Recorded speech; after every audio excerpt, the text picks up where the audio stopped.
கொடைக்கானல் மலைப்பகுதியில் லேசான சாரல் மழையுடன் பலத்த காற்று வீசி வருவதால் தாண்டிக்குடி பிரதான சாலையில் மரம் முறிந்து விழுந்ததில் போக்குவரத்து பாதிப்பு.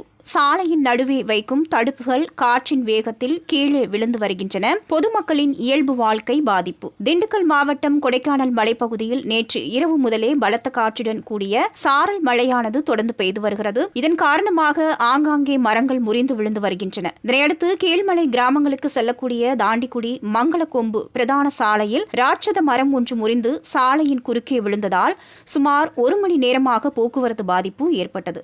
தகவல் அறிந்து வந்த வனத்துறையினர் மரம் அறுக்கும் இயந்திரம் மூலம் மரத்தினை அகற்றி போக்குவரத்தை சீர் செய்தனர். மேலும் பலத்த காற்று வீசி வருவதால் நகர்ப்பகுதியில் சாலையின் நடுவே வைக்கப்பட்டுள்ள தடுப்புகள் காற்றின் வேகத்தினால் கீழே விழுந்து வருகின்றன.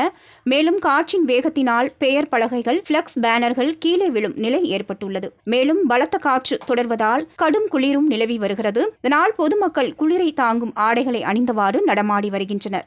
மேலும் பொதுமக்களின் அன்றாட இயல்பு வாழ்க்கையும் இதனால் பாதிக்கப்பட்டுள்ளது.